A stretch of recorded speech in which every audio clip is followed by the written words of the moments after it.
আশা ভোসলে জন্ম হয়েছে ৮ সেপ্টেম্বর ১৯৩৩ সালে।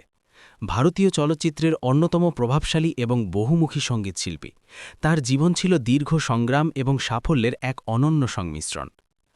আশা ভোসলের জীবন কাহিনী জানতে হলে ভিডিওটি পুরোপুরি দেখুন এবং ভালো লাগলে লাইক ও সাবস্ক্রাইব করবেন। আশা ভোসলের জন্ম ও পরিবার। মহারাষ্ট্রের সাংলি জেলার একটি মারাঠি পরিবারে তিনি জন্মগ্রহণ করেন। তার বাবা পণ্ডিত দীনানাথ মঙ্গেশকর ছিলেন একজন বিখ্যাত শাস্ত্রীয় সঙ্গীতশিল্পী এবং মারাঠি নাট্য অভিনেতা।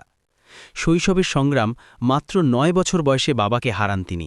পরিবারের আর্থিক সহায়তার জন্য তাকে এবং তার বড় বোন লতা মঙ্গেশকরকে ছোটবেলা থেকেই গান ও অভিনয় শুরু করতে হয়েছিল।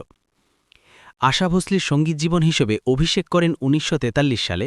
মারাঠি চলচ্চিত্র মাজা বালে গান গাওয়ার মাধ্যমে তার নেপথ্য সঙ্গীত জীবন শুরু হয়। হিন্দি চলচ্চিত্রে পদার্পণ করেন ১৯৪৮ সালে। চুনারিয়া চলচ্চিত্রের শাওয়ান আয়া গানটির মাধ্যমে হিন্দি চলচ্চিত্রে তার অভিষেক ঘটে। আশা ভোসলে প্রায় ৮ দশকের কর্মজীবনে তিনি ১২,০০০-এর বেশি গান গেয়েছেন। তিনি চলচ্চিত্র, পপ, গজল, ভজন এবং শাস্ত্রীয় সঙ্গীতে সমান পারদর্শী ছিলেন। তার কর্মজীবনের সাফল্য। ও.পি. নায়ার এবং আর.ডি. বর্মনের মতো সঙ্গীত পরিচালকদের সাথে তার জুটি ব্যাপক জনপ্রিয়তা পায়। পিয়া তু আব তো আজা, দম মারো দম এর মতো বিখ্যাত গানগুলি তাকে অনন্য উচ্চতায় নিয়ে যায়।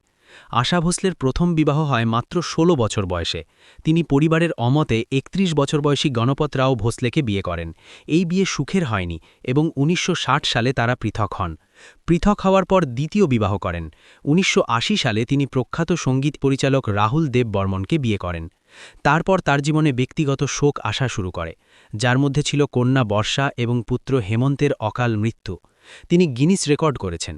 ২০১১ সালে Guinness book of world records তাকে সঙ্গীত ইতিহাসের সবচেয়ে বেশি গান রেকর্ড করা শিল্পী হিসেবে স্বীকৃতি দেয়।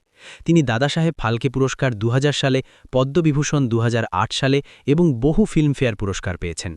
এরপর তিনি আরও এক নতুন জীবন পেতে শুরু করেন। ২০১৩ সালে মাই চলচ্চিত্রের মাধ্যমে অভিনয় জগতে অভিষেক ঘটে তার। তিনি দুবাই এবং কুয়েতে আশাস নামে সফল রেস্তোরাঁ স্থাপন করেন। এরপর তার সংগ্রাম জীবন করে মৃত্যুর ডাক এসে পড়ে। ১২ এপ্রিল ২০২৬ সালে ৯২ বছর বয়সে মুম্বাইতে শেষ নিঃশ্বাস ত্যাগ করেন এই কিংবদন্তি শিল্পী।